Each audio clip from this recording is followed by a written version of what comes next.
Hi friends. तो दोस्तों आज हम इन स्लाइड्स के माध्यम से जानेंगे कि रूट्स ऑफ ड्रग एडमिनिस्ट्रेशन कौन कौन से होते हैं।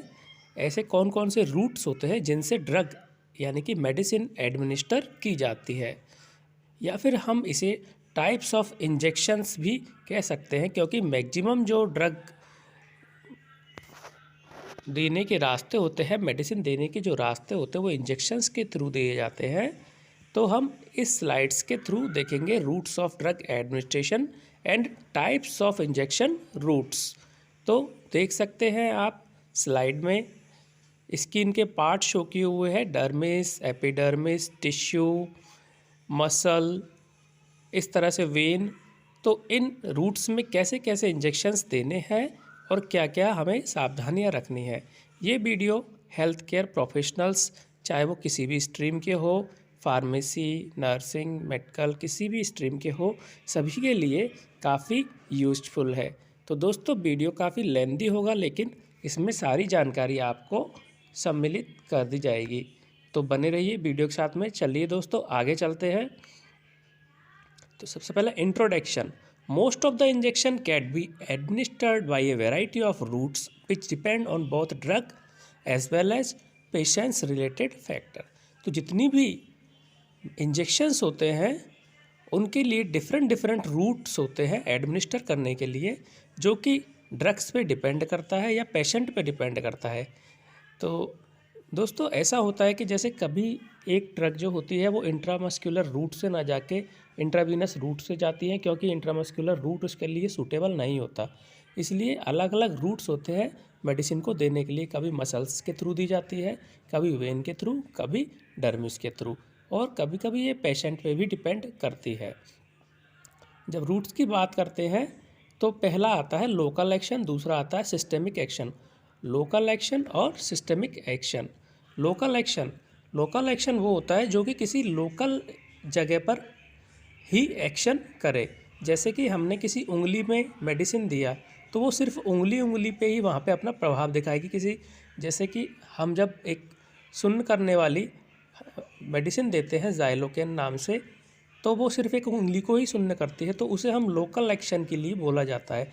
या फिर हम जब कोई टॉपिकल क्रीम लगाते हैं किसी जगह पे तो वो उसी जगह पर सिर्फ काम करती है, तो इसलिए उन सबको लोकल एक्शन की बोला जाता है। लोकल एक्शंस की मेडिसिन्स जो कि टॉपिकल होती है, डीपर टिश्यू में दी जाती है और आर्टरियल में दी जाती है। इसके अलावा सिस्टेमिक एक्शन की जब हम बात करें तो सिस्टेमिक एक्शन का मतलब हुआ कि जो पूरे सिस्टम, बॉडी के सिस्टम पे काम करे, तो उन्हें सिस्टेमिक एक्शन की मेडिसिन्स बोला जाता है। जो कि ओरल रूट, ओरल मतलब मुंह के द्वारा, सबलिंगुअल रूट, सबलिंगुअल मतलब जीभ के नीचे रख के, रेक्टल रूट, रेक्टल मतलब जो हमारी एनल कैविटी होती है वहाँ पर रख के, जो हमारा गुदा द्वार होता है वहाँ पे रख के, कुटेनियस, कुटेनियस रूट के थ्रू, इन्हेलेशन, इन्हेलेशन मतलब सूंघ कर, इन्हेल करके, नज़ल रूट नाक के थ्रू, पेरेंटरल रूट। अब पेरेंटरल रूट को देखिए 4 पार्टों में डिवाइड किया हुआ है। इसके अलावा और भी होते हैं पेरेंटरल रूट, पर इम्पोर्टेंट जो मोस्ट कॉमन होते हैं वो यही होते हैं। सबकुटेनियस, सबकुटेनियस मतलब टिश्यूज़ के नीचे, टिश्यूज़ के नीचे सबकुटेनियस। इंट्रामस्कुलर मतलब मसल्स के अंदर, इंट्रा मतलब अंदर, मस्कुलर मतलब मसल्स में, इंट्रावीनस यानी वेन्स के अंदर, इंट्राडर्मल मतलब डर्मिस के अंदर, डर्मिस मतलब त्वचा के अंदर। जब हम स्किन की लेयर की बात करते हैं तो सबसे ऊपर एपिडर्मिस होती है, एपिडर्मिस, एपिडर्मिस मतलब सबसे ऊपरी त्वचा, उसके नीचे डर्मिस होती है, डर्मिस मतलब त्वचा। तो पहली जो लेयर होती है वो एपिडर्मिस होती है, उसके नीचे डर्मिस होती है, फिर उसके नीचे टिश्यू आते हैं, उसके नीचे मसल्स आती है और उसके नीचे वोन्स आती है, और इन्हीं मसल्स में जो होती है वेन्स और आर्टरीज मसल्स में ही होती है। तो वेन्स और जो आर्टरीज होती है वो मसल्स में, डर्मिस में, एपिडर्मिस में, पूरी इसी पार्ट में, बॉडी के पार्ट्स में फैली हुई होती है। तो उन्हें सर्च करना पड़ता है, देखना पड़ता है उन्हें, वेन्स को और आर्टरीज को। जबकि यदि हम बात करेंगे स्किन की, तो स्किन की इस तरह से लेयर्स होती है ऊपर से नीचे, तो उन लेयर्स में हम एक एंगल बनाते हैं कि कितने डिग्री के एंगल पे कौन सी लेयर हो सकती है, और उस हिसाब से हम वहाँ पे इंजेक्शनिंग करते हैं।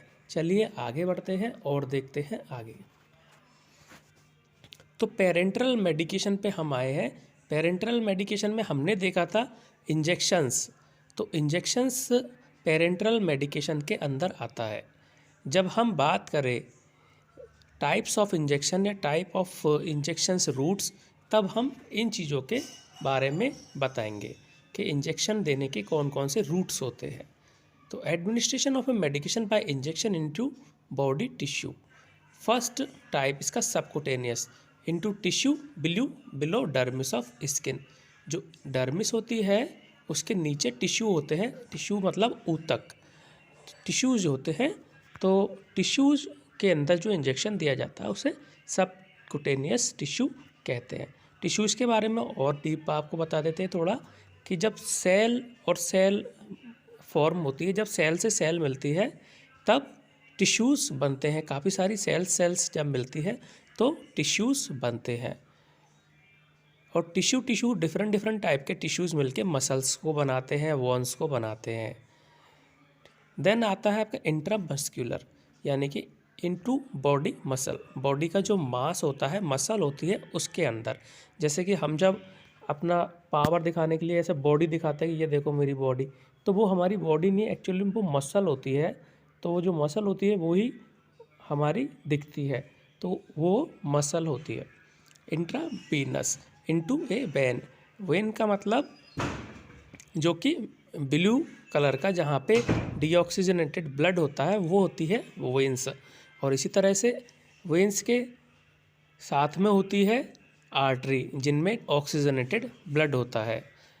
तो जो हमें हमारी आंखों से सामने की तरफ यदि हम अपने हाथों को देखें तो हमें जो उभरी हुई नसें हम जिनको बोलते हैं आम भाषा में, वो नसें नहीं, वो जनरली क्या होती है, वेंस होती है। वो क्या होती है, वेंस। इसके बाद में आता है intradermal into dermis just under the epidermis. तो जैसा कि हमने बताया सबसे ऊपर की लेयर एपिडर्मिस, उसके नीचे डर्मिस।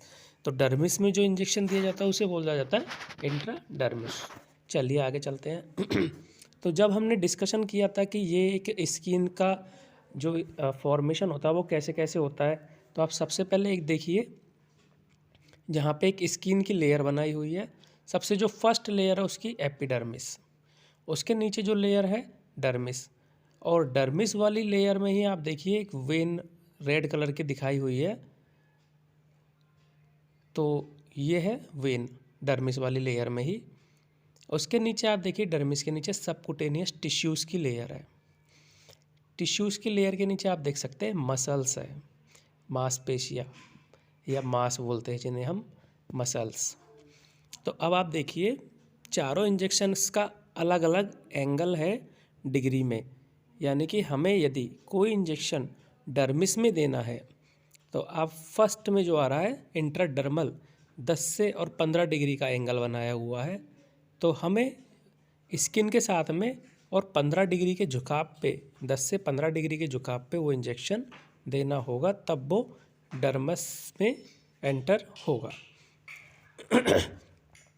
यदि हम बात करें इंट्रावीनस की, तो इंट्रावीनस के लिए हमें लगभग 25 डिग्री का एंगल बनाना होगा और चेक करना होगा कि ये इसको ब्लड को बैक फ्लो करके वापस निकाल के चेक करना होगा कि ब्लड जो है हमारा इंजेक्शन वो वेंस में है या नहीं है। जब हम बात करें सबकुटेनियस की तो हमें 45 डिग्री का एंगल बनाना होगा, और जब हम बात करें मसल्स की तो हमें 90 डिग्री का बिल्कुल स्ट्रेट यानी कि बिल्कुल सीधा एंटर करना होगा 90 डिग्री के एंगल पे, तो वो मसल्स में एंटर होगा। जो कि अभी आजकल रिसेंट में कोविड वैक्सीनेशंस जो भी हो रहा है वो मसल्स में हो रहा है, तो वहाँ बिल्कुल वो स्ट्रेट लगाया जाता है। देखिए नीचे किस तरह से स्किन के साथ में अलग अलग पिक्चर्स में एंगल्स भी बनाए हुए हैं। इंट्रामस्कुलर बिल्कुल सीधा, सबकुटेनियस 45 डिग्री के कोण पे, इंट्रावीनस लगभग 25 से 30 डिग्री के कोण पे, और इंट्राडर्मल लगभग 10 से 15 डिग्री के कोण पे। चलिए आगे बढ़ते हैं इंजेक्शंस टॉपिक पे। तो इंजेक्शंस जो होते हैं क्या होते हैं, स्टेराइल सॉल्यूशंस होते हैं, इमल्जेंस होते हैं, सस्पेंशंस होते हैं। prepared by dissolving, emulsifying an active ingredients and any other substance into water for injection। तो ये prepared होते हैं ऑलरेडी या फिर इनको किसी सब्सटेंस के अंदर मिला के और तैयार किया जाता है। Act of giving medication by use of syringe and needle to obtain the desired. Medications का एक्ट जो है वो सिरिंज या निडल के द्वारा करके कंप्लीट करके और जो हमारा डिजायर्ड गोल होता है उसको अचीव किया जाता है। Therapeutic effect taking into account the patient safety and comfort. तो इस तरह के थेरेपेटिक एक्ट से पेशेंट की safety and comfort and medications होता है। तो ड्रग इन इंजेक्शन फॉर्म, तो इंजेक्शन फॉर्म में जो भी ड्रग दी जाती है वो जनरली रैपिड एब्जॉर्प्शन होता है उनका।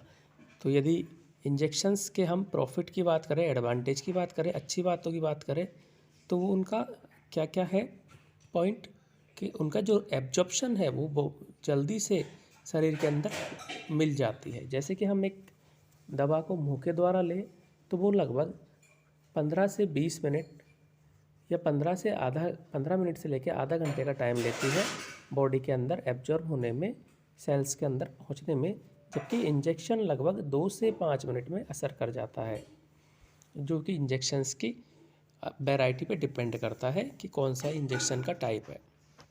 Produce blood levels comparable to dose of intravenous bolus injections given from 1 ml and up to 2 ml in the deltoid and up to 3 ml in the gluteal muscle in adults। तो जो intramuscular injections हो रही है वो 1 ml से लेके 3 ml तक adult में दिया जाता है। Drugs that are altered or not absorbed by other method of administration, जो कि मेडिसिन होती है वो जो जब किसी और दूसरे मेथड से एब्जॉर्ब नहीं होती है तब इंजेक्शन मेथड को यूज किया जाता है। देन चलिए आगे चलते हैं। सिरिंज। अब जब सिरिंज की बात करते हैं तो सिरिंज के बारे में जानकारी लेते हैं कि सिरिंज के कितने हिस्से होते हैं और कैसे कैसे काम करते हैं। तो फर्स्ट होता है इसका बैरल। बैरल वो हिस्सा होता है जो कि chamber that hold the medication, जो कि मेडिकेशन को होल्ड करता है। Then plunger, part between the barrel that move back and forth to withdraw and still medication. तो ये जो बाहर जो निकलता है, बाहर जो निकला हुआ पार्ट है वो होता है प्लंजर, जो कि पीछे की तरफ निकला हुआ पार्ट है जिसे हम खींचते हैं, उसे हम बोलते हैं प्लंजर। और जिसमें मेडिकेशन भरी जाती है ये अंदर 1 ml 2 ml 3 ml 4 ml ये जहाँ पे लिखा हुआ है उस पार्ट को हम बोलते हैं बैरल। और ये जो ऊपर ही ऊपर है जहाँ पे निडल लगी होती है उसे हम बोलते हैं टिप एंड सिरिंज, क्योंकि ऊपर आप सिरिंज भी, इस पूरे को सिरिंज बोला जाता है और ये जो ऊपर है ऊपर बिल्कुल निडल, और इसको टिप बोला जाता है। Part that the needle is attached to, तो इसे टिप बोला, टिप पे निडल अटैच की जाती है, जो ब्लू कलर का है। और जो ये स्टील की है, लोहे की जो होती है वो निडल होती है।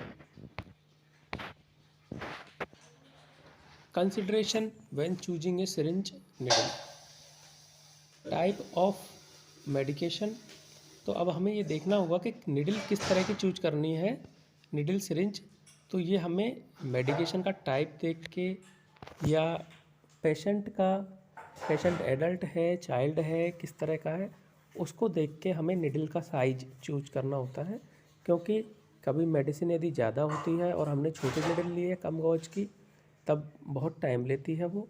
और कभी पेशेंट हमारा बच्चा है और हमने बड़ी निडल ली है तो वो काफ़ी दर्द करती है। तो इस तरह से हमें निडल का साइज पेशेंट और मेडिकेशन देख के चूज़ करना होता है। Depth of tissue penetration required, तो टिश्यू के अंदर कितना पेनिट्रेशन करना है उस पर भी डिपेंड करता है। वॉल्यूम ऑफ मेडिकेशन, मेडिकेशन का कितना वॉल्यूम है, क्वांटिटी कितना है, मात्रा कितनी है। विस्कोसिटी ऑफ मेडिकेशन, मेडिकेशन की जो विस्कोसिटी है यानी कि जो उसका मोटापन है या पतलापन कितना है, कितना वो क्या मेडिसिन ऐसी तो नहीं है जो बहुत ज़्यादा मोटी टाइप की है, तो वो जनरली पतली सिरिंज के थ्रू नहीं जाती है।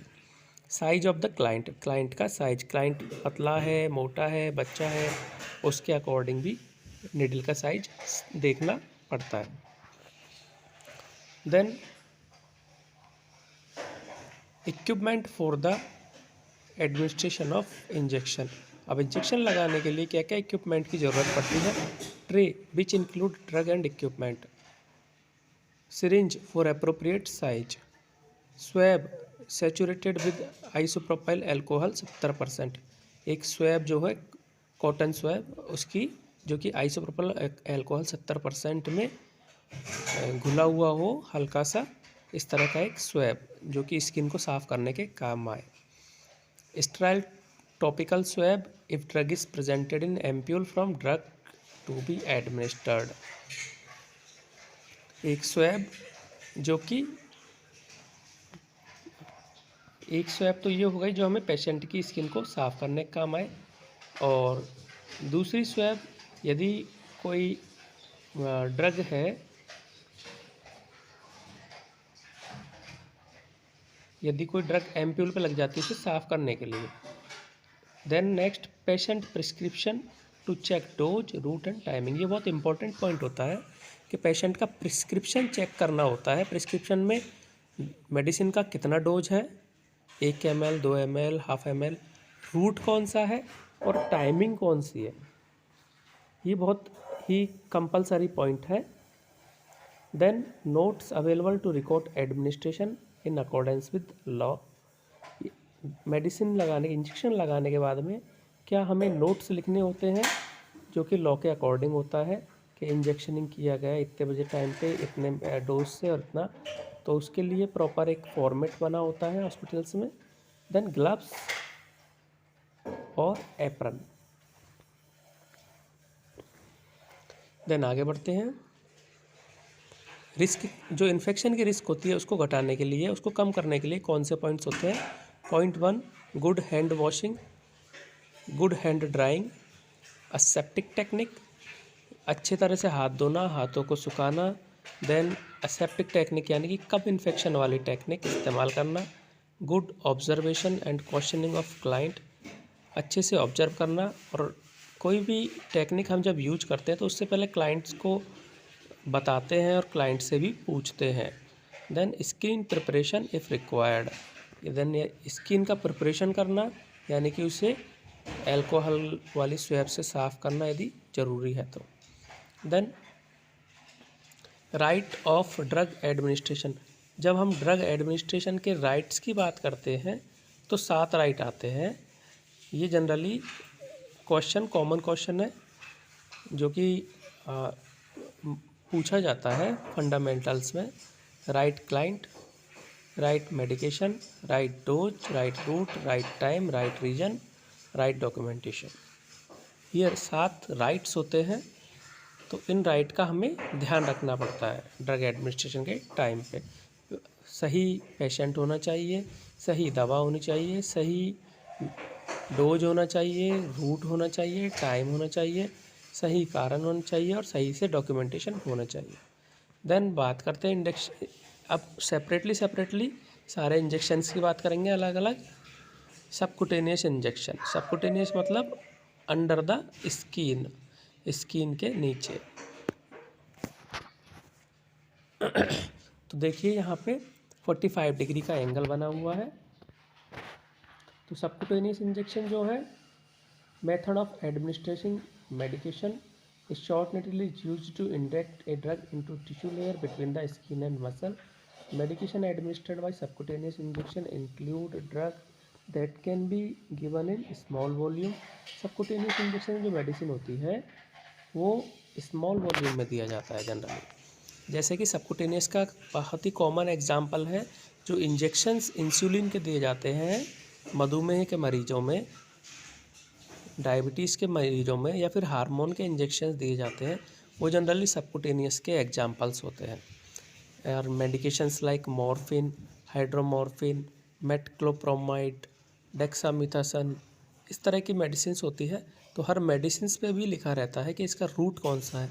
जब भी हम किसी मेडिसिन्स की बाइल को लेंगे तो उस बाइल पे लिखा रहता है कि आईएम रूट की है, सबकुटेनियस रूट की है, आईवी रूट की है, तो उसको उसी रूट से एडमिनिस्टर करना होता है।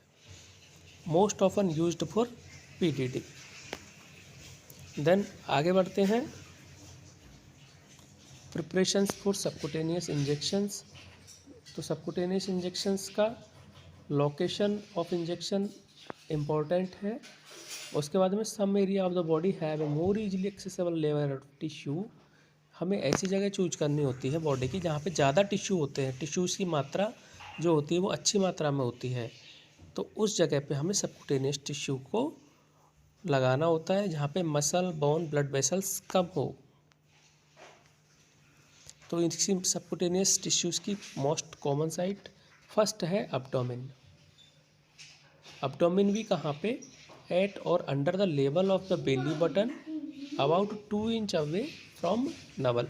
तो नेवल जो होती है, नेवल मतलब ये जो टुंडी होती है बीचों बीच में पेट के, ये जो होती है नेवल, इससे 2 इंच का जो एरिया होता है, यानी कि 2 उंगली का जो एरिया है वहाँ हट जाओ, 2 उंगली का एरिया छोड़ दो चारों तरफ से, और आप कहीं भी ये जो है 2 उंगली का एरिया है, इस 2 उंगली के एरिया में आप कहीं भी इंजेक्शनिंग करोगे तो वो एब्डोमेन के लिए सबसे परफेक्ट साइट होती है सबकुटेनियस इंजेक्शन के लिए। 2 उंगली हमेशा 2 इंच, 2 इंच का मतलब हमें 2 उंगली की हमेशा दूरी बनानी है नेवल से। उसके बाद में आता है आर्म। आर्म मतलब हाथ, बैक और side of the upper arm. Upper arm का बैक और साइड, पीछे के साइड या बगल की साइड में। Then thigh, front of the thigh, thigh का जो फ्रंट पोर्शन होता है वहाँ पे। ये देखिए सबकुटेनियस इंजेक्शन की साइट। तो ये जो सबसे कॉमन साइट है एब्डोमेन में, पेट पे आप देखिए, पेट पे, पूरे पेट पे कहीं भी दे सकते हैं, लेकिन जस्ट जो नेवल होता है, जो टुंडी होती है बीच की, उससे 2 उंगली दूर कहीं भी आप अच्छे से इंजेक्ट कीजिए। देन थाई में देखिए, फ्रंट में। देन आप देखिए जो इंट्रामस्कुलर देने की साइट होती है वो ही जस्ट सेम, लगभग सेम साइट होती है, पर वहाँ पे एंगल चेंज कर देते हैं। इसी तरह से आप बैक में देखिए, तो हम जब बोलेंगे तो इसके लिए सबकुटेनियस इंजेक्शन की साइट कौन कौन सी बोल सकते हैं, abdomen in the umbilical region, thigh, lateral aspect of the lower part of the upper arm, post. Then next जो पिक्चर है, दूसरी पिक्चर में आप देखिए पीछे की side, first posterior aspect of the upper arm. Posterior यानी कि पीछे का एस्पेक्ट, अपर आर्म का जो पोस्टीरियर एस्पेक्ट है वहाँ, बैक में और लोअर लॉइंस में।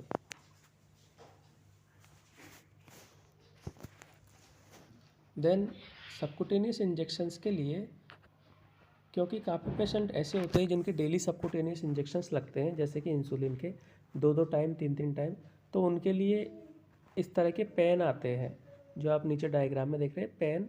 तो उन पेन्स में डेली वो अपना सबकुटेनियस इंजेक्शंस, इनमें एक मेडिसिन भी आता है इंसुलिन का भरा हुआ, उसमें वो सेट करते हैं कितने ml देना है, और डेली वो अपने आप भी ले सकते हैं।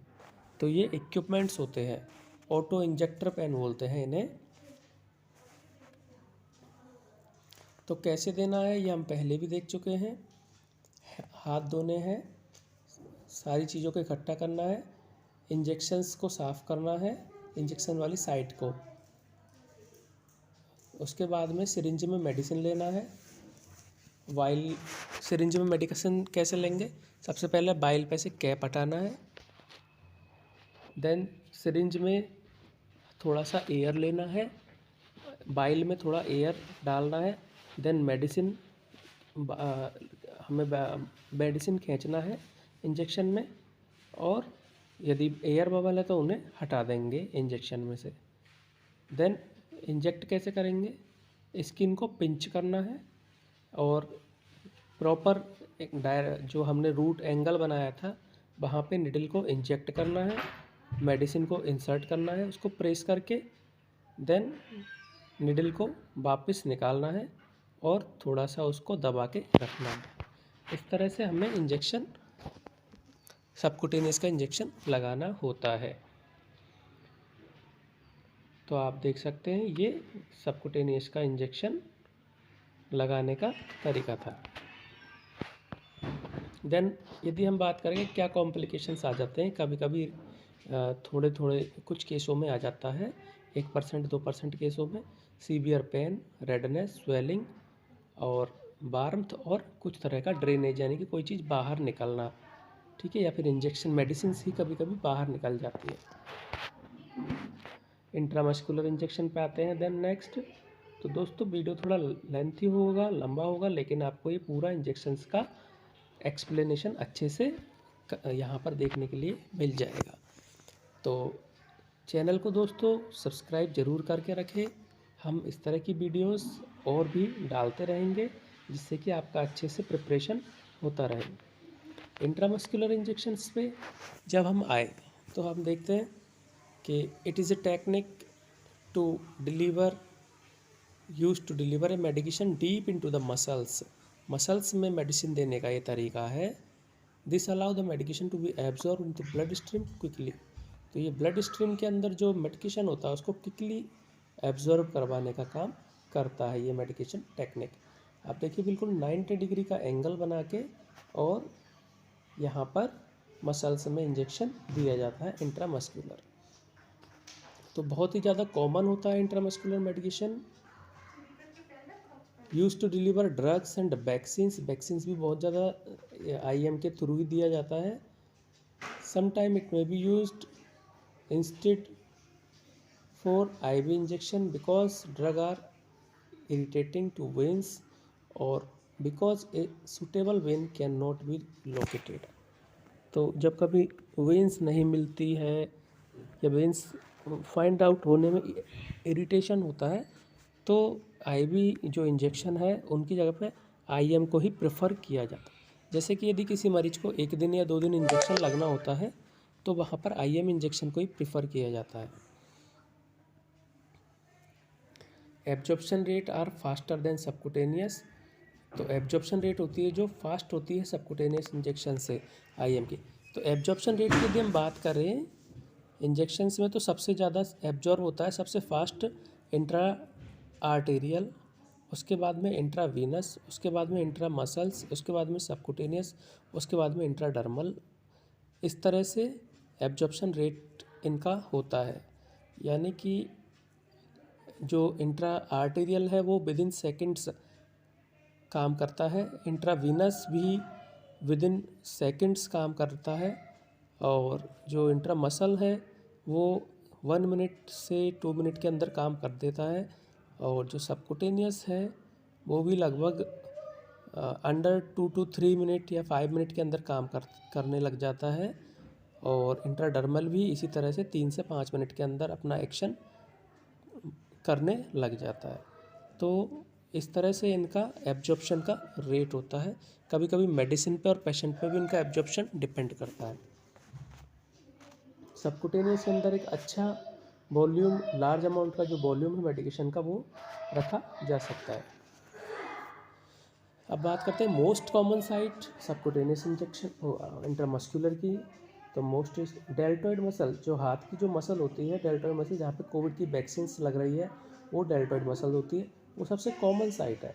उसके बाद में जो पैरों की जो थाई होती है साइड में, थाई के साइड में वास्टस लैटरलिस मसल बोलते हैं उसे, वो भी कॉमन होती है। Then ventrogluteal muscle of the hip और dorsogluteal muscle of the buttocks, ये जो चारों साइट होती है ये कॉमन होती है। आइए एक इमेज के थ्रू इसको समझते हैं। तो दोस्तों यहाँ देख सकते हैं आप हिप का डायग्राम है। तो जब हम इंट्रामस्कुलर इंजेक्शन लगाएंगे तो हम कैसे उस जगह को चूज़ करेंगे कि किस जगह पे इंजेक्शन लगाना है। तो हिप के जो है दोनों साइड के जो हिप में से एक हिप को चूज़ करेंगे।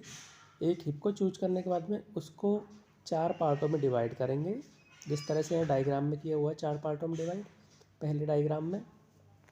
और जहाँ पे एक क्रॉस का चिन्ह लग रहा है राइट साइड में और लेफ्ट साइड में, इन दोनों में से किसी भी, यानी कि जो एक कॉर्नर होता है उस कॉर्नर में कहीं भी इंजेक्शन को हम दे सकते हैं। वहाँ पे अच्छी खासी मसल्स होती है, काफ़ी मसल्स होती है अच्छी मात्रा में। तो बहुत ही अच्छी मात्रा में मसल्स होने के कारण इन जगहों को चूज़ किया जाता है।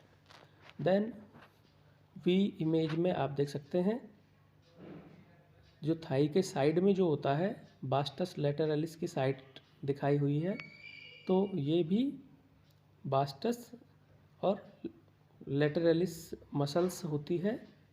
इसके बाद में आप थाई पे देखिए ग्लूटियस मैक्सिमस मसल और वास्टस लैटेरलिस दिखाया हुआ जो कि ऊपर से नीचे तक चलता हुआ आता है। देन ये जो इमेज नंबर 4 है जहाँ पे डेल्टॉइड मसल दिखाया हुआ है हाथ पे, तो डेल्टॉइड मसल बिल्कुल ये इन्होंने बीच में जो चिन्ह बनाया है, डेल्टॉइड मसल पे भी अच्छी मसल्स होती है। तो सबसे ज़्यादा प्रेफर की जाती है डोर्सोग्लूटियल जो कि हिप पे होती है, और ये जो वास्टस ये जो डेल्टॉइड मसल है जो कि हाथ पे होती है, आर्म पे, अपर आर्म पे, इसको सबसे ज़्यादा प्रेफर किया जाता है। बाकी बच्चों में वास्टस लैटेरलिस और ग्लूटियस मैक्सिमस इन मसल्स को भी प्रेफर किया जाता है। वैक्सीनेशन के टाइम पे इन बच्चों में इन मसल्स को प्रेफर किया जाता है। देन आगे चलते हैं methods of administration. Needle size and injection site will depend on many factors. तो निडल का साइज इसमें इम्पॉर्टेंट है और इंजेक्शन का साइड भी इसमें इम्पॉर्टेंट है। जैसे कि age, size and person and type of medication depend करता है कि कितना निडल का साइज लेना है और कितना गॉज लेना है। तो जनरली जो निडल का साइज होता है वो 1 से 1.5 इंच का होता है एडल्ट्स के लिए, और उसका जो गॉज होता है, उसका जो गाज होता है वो कितना होता है 22 गॉज से लेके 25 गॉज का उसकी मोटाई। यदि हम गॉज बहुत ज़्यादा ले लेंगे 20 गॉज या 18 गॉज, तो पेशेंट के यहाँ ब्लीडिंग होगी निडल पंक्चर होने से और पेशेंट पैनिक होगा। जैसे कि 18 गॉज का जो निडल होता है वो हम आईवी जब ब्लड डोनर्स के थ्रू ब्लड डोनेट करवाते हैं तब यूज करते हैं 18 और 20 गॉज का निडल। लेकिन 22 गॉज का 25 गॉज का निडल थोड़ा सा पतला होता है तो वो कम दर्द करता है। ज़्यादा हम पतला भी नहीं ले सकते 25 गॉज से, क्योंकि फिर मेडिकेशन अंदर नहीं जा पाएगी। तो 22 से 24 गॉज का निडल जो होता है, 25 गॉज का, वो परफेक्ट निडल होता है आईएम के लिए। तो ये देखिए इस तरह के इक्विपमेंट्स भी आते हैं। तो वही सेम तरीका है जो हमने सबक्यूटेनियस में पढ़ा था। यहाँ पे हमें एक चीज़ चेक करना है कि जब हम सबसे पहले इंजेक्शन को, मेडिकेशन को इंजेक्शन में भर लेंगे, उसके बाद में साइट को क्लीन करेंगे और जो इंजेक्शन में से बबल्स निकाल देंगे। उसके बाद में निडल को इंट्रामस्कुलर साइट में एडमिनिस्टर करेंगे। एडमिनिस्ट्रेशन करने के बाद में हम इसको थोड़ा सा पीछे की तरफ खींचेंगे, मेडिकेशन हम नहीं डालेंगे, पहले थोड़ा सा पीछे खींचेंगे और ब्लड चेक करेंगे। यदि उसमें ब्लड आता है वापस करने पर निडल में और बैरल में, तो हम इसको इंट्रामस्कुलर इंजेक्शन को नहीं लगाएंगे, क्योंकि हो सकता है उस जगह पर हम वेन वहाँ पर हो सकती है कि वेन उस जगह पर हो, तो हम उसको वापस निकाल लेंगे और दूसरी साइड, दूसरे हाथ में या दूसरे हिप्स पे या जो दूसरी साइड है दूसरी डायरेक्शन में उसको हम देखेंगे, क्योंकि ये बहुत ही इम्पोर्टेंट चीज़ होती है। यदि यहाँ हमने वेन्स में या नर्व्स में इंजेक्शन दिया तो पेशेंट को पैरालिसिस आने का रिस्क होता है। इसलिए ज़रूर इस चीज़ को हमें चेक करना है कि वापस इंजेक्शन कि निडल जैसे हमने पेशेंट के लगाई, उसके बाद में इंजेक्शन को थोड़ा सा खींचेंगे और बबल्स, एयर आनी चाहिए वहाँ पे, ना कि ब्लड आता है तो उसको वापस निकाल लेंगे। और जैसे कि हमारा बबल से एयर आया तो हम यहाँ पे मेडिकेशन को पुश कर देंगे, मेडिकेशन डाल देंगे, प्लंजर को दबा देंगे और थोड़ा सा उस जगह को कॉटन से दाब देंगे जिससे कि ब्लड नहीं आए, और प्रेशर लगा देंगे थोड़ा सा इंजेक्शन साइट पर। उसको 1 मिनट या 30 सेकेंड से लेके 1 मिनट लगाए रखेंगे जिससे कि ब्लड बाहर नहीं आए। देन आगे चलते हैं कॉम्प्लिकेशन। पेन हो सकता है, टिंगलिंग और नमनेस, सुन्नपन हो सकता है, रेडनेस, स्वेलिंग हो सकता है, drainage at the injection site पे ड्रेनेज हो सकता है, थोड़ा सा ब्लीडिंग हो सकता है। ब्लीडिंग यदि होगा तो हमें क्या करना है, उसको दबाए रखना है। एलर्जिक रिएक्शंस हो सकती है, difficulty in breathing, facial swelling, इस तरह की यदि एलर्जिक रिएक्शन है मेडिकेशन से तो हम तुरंत एक मेडिकेशन जैसे कि सिट्राजिन वगैरह या सिट्राजिन एबिल इंजेक्शन, इस तरह से हम उसको एडमिनिस्ट्रेशन करेंगे। लेकिन यहाँ इंट्रामस्कुलर इंजेक्शन में एक बहुत ही कॉमन कॉम्प्लिकेशन भी बन जाता है कि जिसमें एक पेशेंट के अंदर ब्लड का क्लॉट बन जाता है। इंट्रामस्कुलर इंजेक्शन की साइट पे जहाँ पे इंजेक्शन लगाते हैं वहाँ पे 2-3-4 दिन में एक क्लॉट बन जाता है, और वो क्लॉट ऐसा हो जाता है जैसा कि एक फुंसी नुमा, जैसा कि एक बाल तोड़ में हो जाता है या एक फुंसी नुमा बन जाती है वहाँ पे, तो वहाँ पे सूजन हो जाती है और एक क्लॉट बन जाता है। तो इस तरह का कॉम्प्लिकेशन जनरली गलत प्रैक्टिस से आते हैं। इसको रिमूव करने के लिए, इसको सही करने के लिए क्रीम्स आती है, ऑइंटमेंट आता है, थ्रोम्बो या फिर हीमो करके, तो आप उनको यूज कर सकते हैं। देन आगे बढ़ते हैं। इंट्रावीनस इंजेक्शन काफ़ी रिस्की होता है। एक तो इसका जो इफ़ेक्ट होता है वो इमीडिएट होता है, और दूसरा यहाँ पे इन्फेक्शन का ज़्यादा खतरा होता है। तो इंट्रावीनस इंजेक्शन आप देखिए यहाँ पे एक वेंस को दिखाया हुआ है, वीनस मतलब वेन, तो वेंस में एडमिनिस्ट्रेशन करना होता है इंट्रावीनस इंजेक्शन को। ये ब्लू कलर का जो शो किया हुआ वेन है, वेन को फाइंड आउट करके और वेन में एडमिनिस्ट्रेशन करना थोड़ा सा प्रैक्टिस पे डिपेंड करता है। तो medication are directly administration into vein using a needle और ट्यूब। तो जो हम ये आईवी सेट्स लगाते हैं, इंट्रावीनस सेट्स, जो बोतल ड्रिप इंजेक्ट लगाते हैं, ये भी सब इंट्रावीनस साइट पे ही लगाते हैं। With IV administration a thin plastic tube called IV catheter is inserted into the vein. तो एक आईवी कैथेटर या आईवी इंजेक्शन होता है, वो इंसर्ट किया जाता है वेन के अंदर।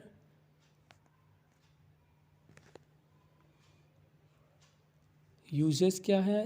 यूजेस ये है कि जैसे हम कभी कुछ मेडिसिन आईवी रूट के थ्रू ही लगाई जाती है, जबकि एक लंबे समय के लिए जब मेडिकेशंस दी जाती है आईवी रूट के थ्रू दे सकते हैं लंबे समय के लिए।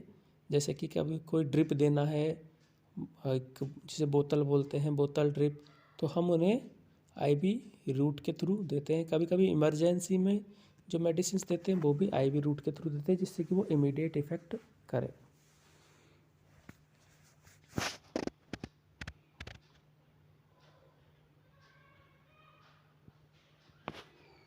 चलिए आगे देखते हैं। स्टैंडर्ड आईवी लाइंस होती है। तो यूजेज ऑफ आईवी मेडिकेशंस के बाद में देखते हैं standard IV lines. IV lines वो होती है जो कि लाइंस हम लगाते हैं ड्रिप को, इंजेक्शंस को देने के लिए, शॉर्ट टर्म के लिए या कभी long term 3 to 4 days, 7 days, इस तरह से। लेकिन टाइम टू टाइम उनको चेंज करना होता है। तो निडल जो होती है वो कैथेटर में रहती है, कैथेटर जिसे बोलते हैं, या तो उसको चेंज कर देते हैं या उसको हटा देते हैं, डिपेंड करता है कंडीशन पे। जनरली कैथेटर को 3 days में हटा देना चाहिए NABH के अकॉर्डिंग, और JCI रूल के अकॉर्डिंग 1 day में रिमूव कर देना चाहिए, यानी कि 24 hours में रिमूव कर देना चाहिए, 24 hours से लेके 3 days में। तो ये डिपेंड करता है कि हॉस्पिटल के टाइप पे और पेशेंट की कंडीशन पे कि यदि जो वेन फ्लोम है, वेन फ्लोम जिसे बोलते हैं हम, जो कि ये जो आईवी निडल जिसके थ्रू हम आईवी मेडिकेशंस को देते हैं, उसे वेन फ्लो कैन्यूला ये बोला जाता है। तो इसको कितने टाइम तक रखना है? 1 से 3 दिन तक। तो ये डिपेंड करता है पेशेंट की कंडीशन पे। यदि वो सही है, इन्फेक्शियस नहीं लगता है, तो 3 दिन तक भी रोक सकते हैं। तो जनरली कभी कभी इसको 1-1 दिन में भी चेंज किया जाता है, 24 घंटे में, और 3 दिन तक भी रखा जाता है। वो हॉस्पिटल्स पे डिपेंड करता है। देन उसके बाद में कौन सी ड्रग्स है जो कि आईवी रूट के थ्रू दी जाती है? जनरली कीमोथेरेपेटिक ड्रग्स होती है, एंटीबायोटिक्स होती है, anti fungal drugs, anti inflammatory drugs, और जितने भी ये ड्रिप्स होती है, ड्रिप्स जो कि NSD5 ये वाली drips, drug of low blood pressure, immunoglobulin medications, तो ये जनरली ड्रग्स होती हैं कुछ जो कि IV रूट के थ्रू दी जाती है। IV रूट के कुछ कॉम्प्लिकेशंस होते हैं, जैसे कि a vein can be damaged during injection. जब आप इंजेक्शन लगाते हो तो वो जो वेन है वहाँ पर डैमेज हो सकती है, और या फिर कैथेटर लाइन लगाते वक्त भी वो डैमेज हो सकती है। तो डैमेज होकर वो वेन में नहीं जाकर इंजेक्शन आपका जो है वो टिश्यू में जा सकता है। तो टिश्यू में जब वो चला जाता है या वेन में ना जाकर इधर उधर चला जाता है दूसरी जगह पर, तो वहाँ पर उसमें उस जगह पर थोड़ा सा शॉर्ट टर्म के लिए, थोड़े समय के लिए स्वेलिंग टाइप का हो जाता है वो मेडिकेशन भरने से, तो उसे हम बोलते हैं इन्फिल्ट्रेशन। उस प्रोसेस को हम बोलते हैं इन्फिल्ट्रेशन। तो when this occur, medication leaks into surrounding tissue instead of going into the blood stream, this is called as infiltration. Infiltration के कारण टिश्यू डैमेज हो सकते हैं। इसको फ्लीवाइटिस भी, ये जो हम जब वेंस में इंजेक्शन देते हैं तो वेंस में जब इन्फेक्शन हो जाता है, इन्फ्लामेशन हो जाता है, तो उसे हम फ्लीवाइटिस भी बोल सकते हैं। दिस कैन आल्सो कॉज फ्लीवाइटिस भी ये कॉज कर सकता है। अब आते हैं इंट्राडर्मल इंजेक्शन पे। तो जो डर्मिस में दिया जाएगा वो इंट्राडर्मल इंजेक्शन है। 15 डिग्री का एंगल बना के दिया जाएगा। एपिडर्मिस के नीचे इंजेक्शन है ये। The injection which is given below the epidermis और into the dermis is known as intradermal injections. तो इसका जो इंडिकेशंस है, कब दिया जाता है ये, स्किन एलर्जी किसी मेडिसिन का चेक करते हैं तब दिया जाता है। एलर्जी टेस्ट करने के लिए ट्यूबरक्यूलिन टेस्ट या मॉन्टेक्स टेस्ट जो कि टीबी में किया जाता है उसे टेस्ट करने के लिए दिया जाता है, बहुत कॉमन होता है। और जाइलोकिन सेंसिटिविटी टेस्ट के लिए भी इसे दिया जाता है। कभी कभी कुछ मेडिसिन्स के पर्पज़ में भी इसे दिया जाता है। अब इसका साइट आप देखिए, anterior aspect of the four arm का जो एंटीरियर एस्पेक्ट है ये बहुत कॉमन स्पेस है, जहाँ पर जो इंट्रावीनस इंजेक्शन लगाते हैं उसी के आसपास, ये बिल्कुल पास में होता है ये जगह। अपर चेस्ट और अपर बैक, ये इसका साइट है। Example tuberculin injection, allergy sensitivity test, local anaesthesia जो दिया जाता है जाइलोकिन वगैरह, वो भी इंट्राडर्मल दिया जाता है। BCG वैक्सीन इंट्राडर्मल दिया जाता है। प्रोसीजर, सिरिंज लेते हैं 1 ml। इंट्राडर्मल में जो मेडिसिन दिया जाता है बहुत कम अमाउंट में होता है, तो 1 ml का इसका सिरिंज होता है। निडल का साइज़ देखिए आप, काफ़ी पतला है, 25 से 27 गॉज का, ठीक है। एंटीसेप्टिक और अल्कोहल स्वैब लेंगे, मेडिकेशन लेंगे, मेडिकेशन कार्ड लेंगे, डिस्पोजेबल ग्लव्स लेंगे। ये सब लेने के बाद में, सारा इक्विपमेंट इकट्ठा करने के बाद में, पेशेंट को समझाने के बाद में, हाथों को धोने के बाद में ग्लव्स पहनेंगे और मेडिसिन इंजेक्शन के अंदर लेंगे। देन पेशेंट को एक बार चेक करेंगे सही पेशेंट है, जो हमने 7 राइट्स बताए थे उसको चेक करेंगे, सही पेशेंट, सही दवा, सही रूट, सब कुछ। उसको चेक करने के बाद में अब क्या करेंगे, निडल का कैप हटाएंगे और जो हमारा दूसरा हाथ है, जिससे नॉन डोमिनेंट जो हाथ है, जिसका हम कम यूज करते हैं, उसको बिल्कुल सीधा करेंगे और जो स्किन होती है उस जिस जगह पे पेशेंट का लगाना है उस जगह पे हम एक 1/8 जो मतलब 8वां हिस्सा है निडल का, वो इंसर्ट करेंगे। थोड़ा सा स्किन को ऊपर करेंगे, मतलब जैसे हमने स्किन में निडल लगाया, निडल को इंसर्ट किया और थोड़ा सा ऊंचा करेंगे। ऊंचा ऊपर करने से उसमें एक टॉप, उसका इसमें एक उभार टाइप का बन जाएगा, ब्लीप टाइप का। जब ये ब्लीप बन जाएगा तब हम मेडिसिन को इंसर्ट करेंगे और निडल को, मेडिसिन इंसर्ट होने के बाद में निडल को निकाल लेंगे वहाँ से और निडल को रिकैप नहीं करेंगे। रिकैप करने से क्या है कि एक रिस्क होता है कि निडल हमारे कहीं लग जाए वापस, तो रिकैप नहीं करेंगे। या तो हम इसको सिरिंज को डिस्कार्ड करेंगे या फिर हब कटर है तो उससे निडल को काट देंगे और ग्लव्स हटाएंगे, हाथों को धोएंगे, प्रॉपर डॉक्यूमेंटेशन करेंगे और उस जगह पर एक सर्किल ड्रॉ करेंगे। जिस जगह पे हमने इंजेक्शन लगाया वहाँ पे एक सर्किल बना देते हैं पेन से, मार्कर से इंजेक्शन साइट पे, और उस पर डेट एंड टाइम लिख देते हैं मेडिसिन डालने का, क्योंकि ये ज़्यादातर मेडिसिन एलर्जी टेस्ट के लिए होती है, इसलिए यहाँ पर इस तरह से प्रोसीजर किया जाता है। ये देखिए इस तरह से हमने निडल इंसर्ट किया, थोड़ा सा ऊपर किया और हल्का सा ऊपर करने के बाद में मेडिसिन डालने के बाद में एक ब्लीप टाइप का बन गया। गोल्डन रूल देखिए इसके 10 से 15 डिग्री का एंगल रखना है, 26-27 गॉज की निडल रखनी है, स्क्रीन को थोड़ा सा फैलाना है, स्प्रेड करना है, मसाज और रब नहीं करना है मेडिकेशन के बाद में। ब्लिप के दिए चेक करना है कि उभार आया है नहीं आया, और ब्लिप हमेशा ऊपर की साइड होना चाहिए। तो दोस्तों ये थे इंजेक्शंस के टाइप और मेडिसिन्स के रूट्स जो कि हमने इस टॉपिक में डिस्कशन किए। तो दोस्तों नेक्स्ट टॉपिक आप क्या पढ़ना चाहते हैं आप हमें कमेंट सेक्शन में लिख सकते हैं, और इस टॉपिक में आपको क्या अच्छा क्या कमी लगी वो भी आप हमें बता सकते हैं। थैंक यू फ्रेंड्स, चैनल को सब्सक्राइब ज़रूर कीजिए।